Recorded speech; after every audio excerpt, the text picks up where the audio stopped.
Hello friends, I am Vasuki Soni. Welcome again.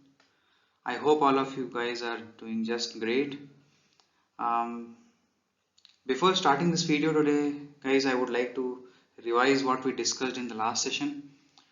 Actually, it was an introductory session, so we talked about what is a research paper, why do we need to write research paper. We talked about the motivation behind why do we write research paper, what are the needs or what are the reasons we actually think about writing research papers.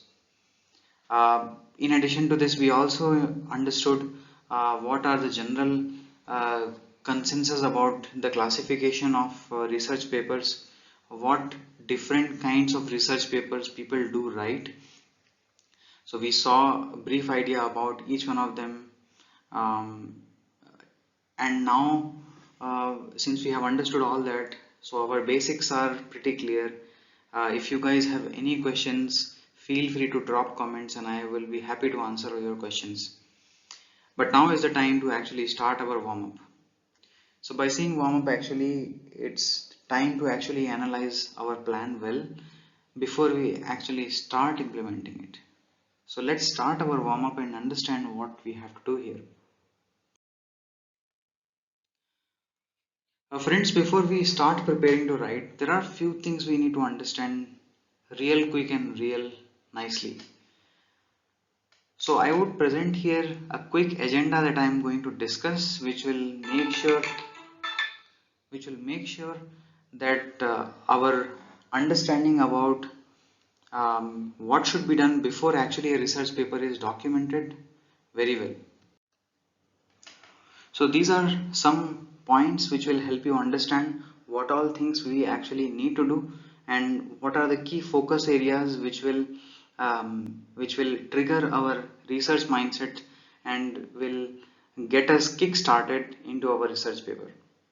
So the first point is we should be understanding what should be published. We will talk about exact type of content which can be published and which is generally accepted by the community.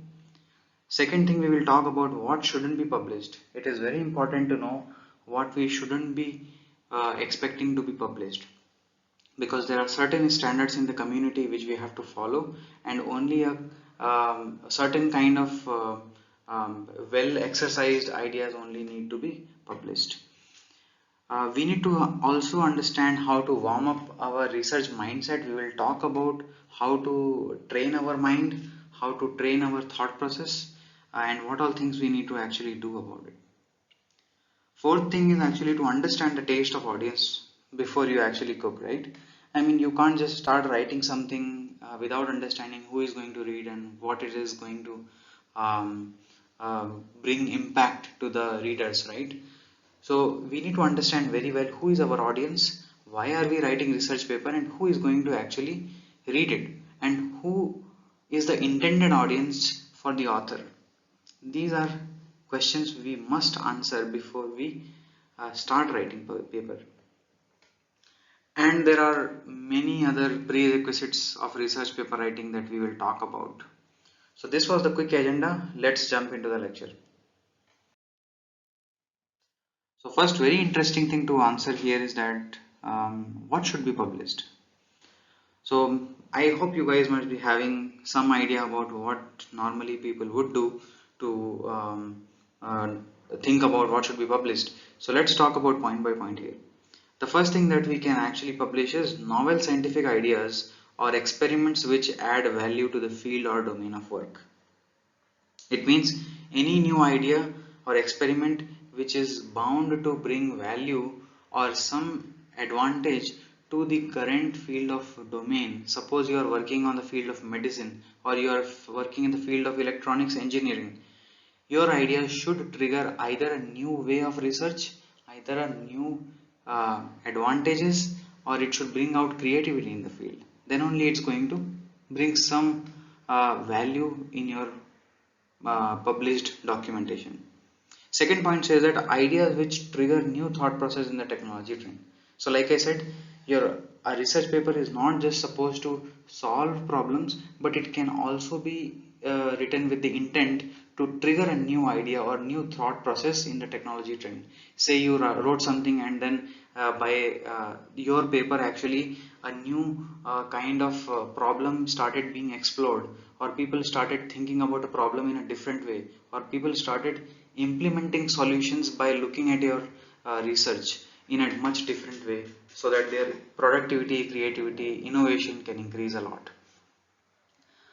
Third is the review and summaries of the subjects or technology in particular.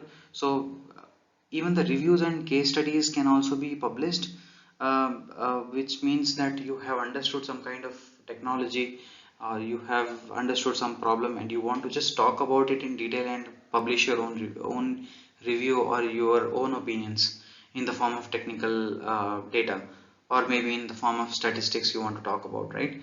So even it's applicable to the fourth point also.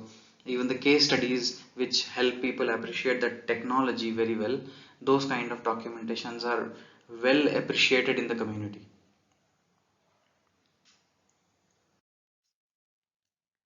Now the next question to be asked is, what shouldn't be published? Well, of course we need to know this, because it saves a lot of time for the engineers and researchers trying to write something, but it's not really going to be worth it. So let's understand what we shouldn't be publishing. First point says that we should not publish duplicate ideas with minor or no changes. It's like copying somebody else's work but with very little changes or innovation or creativity of your own. It's like duplicating the work itself. It's not going to add any value to the current field of research at all, because already existing researchers are doing enough, but your value, the value that you are providing with your paper is not really so much, so it's hardly going to be appreciated. Second point says that articles with lack of scientific inclination or interest. Suppose we write a paper, we write some technical stuff in it, we do had some idea, but when documenting itself, we lost the scientific interest.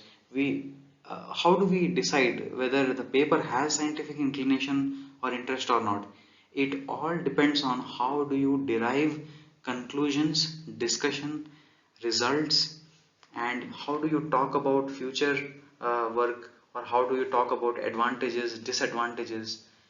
It's all part of the discussion in the paper itself, which helps readers understand whether you have enough motivation to write this paper or not. Because even though you have an idea and a solution, if you don't discuss it properly, that means the idea has not been brainstormed very well, so people are not going to be interested in your paper at all. The third thing that shouldn't be published is outdated work with no relevance to existing time. Which means if you are talking about an obsolete technology or a particular idea which had relevance to the technology in past, or it does not have any relevance right now, then it's not going to be appreciated by the community. Fourth thing that we shouldn't be publishing is invalid or unverified data of research.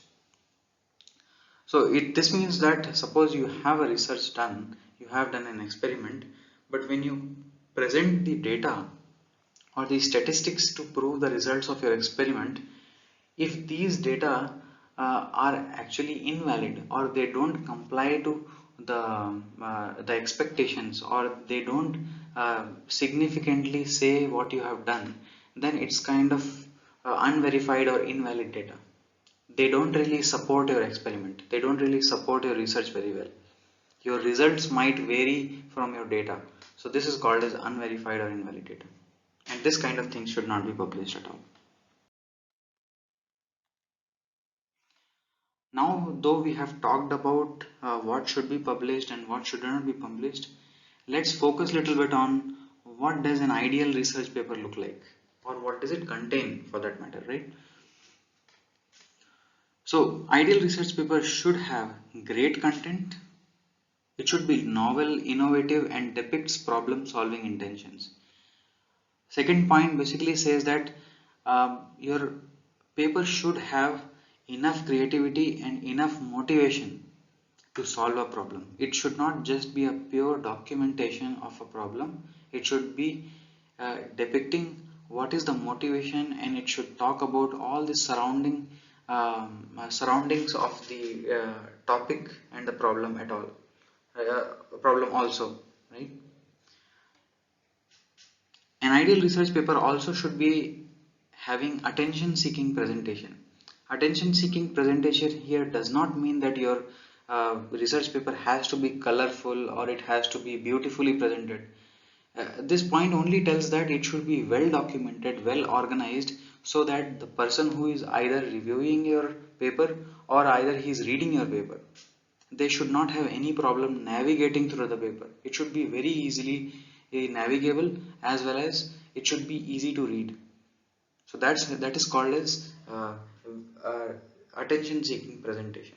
Or the data that you are presenting, the quality of images that you are putting there, or the quality of data you are putting there, and the kind of format you use, these all things impact a lot in the presentation itself, because it attracts the reader's attention in reading and continuing to read. That's very important point actually. Fourth point says that the ideal research paper should be logically constructed. Logically constructed research paper means that the flow of information in your research paper should have a logical order. Things, things or the technical data should not be jumbled upon. Like you can't, like for example, you can't talk about results of the paper, results of the experiment even before talking about the solution itself, right? So this is called as illogically constructed data. So logical construction means you have to take the reader through the research paper like you are walking on the road. You have to make them understand the thought process very well, then you navigate them to the idea, and then you navigate them to the solution. So this is how we logically walk through the research paper, and it's easy for somebody to grasp what you have done and what is your idea all about. Easy to understand and read. This is also a very important point which is often underestimated, because reviewers while reading the paper often reject papers if they are not easy to understand. Either they are having too much of complexity, or either they are um, badly constructed. It should be easy on the eye. If you look at the paper, you should feel like you should read it, right? It should not have big paragraphs, for example. We will talk about these details in a lot details in the next coming videos, but just to give you an idea, it should be easy to understand and read. It should not be tough for someone to go through your paper. It should not be long paper. The text written should be legibly written.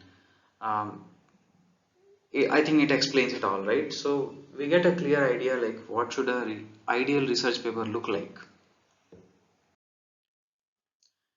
Now we are going to talk about some last things we need to collect before the actual process starts.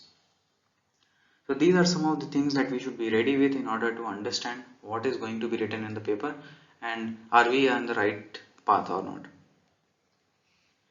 The first point says that do necessary background study and literature survey. This is a very important topic. Doing background study and literature survey is very important for you, because uh, before you understand whether you are in the right direction of your research or not, it is very important that you do your background study or homework, so that you have enough data collected to proceed forward with your documentation. Second thing is understanding the current state of research. Why this is important is because you might not want to have a conflict of interest with the existing publications, or you might want to avoid writing something that has already been done, right? So this is why understanding the current state of research is very important. Or what if you are trying to solve that is already solved, something like that, right? So third point is already discussed in point 2. Point number 4 says that keep your thoughts organic. Yeah. Basically, your thought should be your own. It should not be a derivative thing, or it should not be a part of somebody else's work. Brainstorm your idea for its relevance and value. Well, before you actually start thinking about writing paper, we need to understand whether our idea actually adds value to the research or not. It is very important to know. Evaluate the idea from the perspective of reader. This is very important to know, because when readers are reading your paper, those readers are not going to be the normal readers. Actually, they are going to be the experts in their field. They are going to be the subject matter experts or scientists or technical specialists in their field. So when they read your paper, they should really find some kind of relevance and logic behind your work, and they should be interested to read. So you should also think that from the perspective of a reader, what all things might be required in your paper. Or you can think that if you are a reader, what would you normally expect from somebody else's paper. Final thing is that gather these scattered information and be prepared. So last point says that by now you would have already collected a lot of data with you to support your research, and now you are mentally preparing yourself to write a research paper, right? So now you have to understand that to collect all the information in a logical manner and now be prepared to write a paper, because we are going to do the exercise in the next lecture. So thank you guys. I think this session would have been useful for you. Uh, let's revise it quickly. We tried to understand how to warm up before we write the research papers. We understood what should be published, what should not be published. We talked about what are the important things to collect before we start our documentation. And there are some other things we understood which are very important to understand about the technicalities of research paper. So wish you the best and happy writing. Meet you in the next lecture.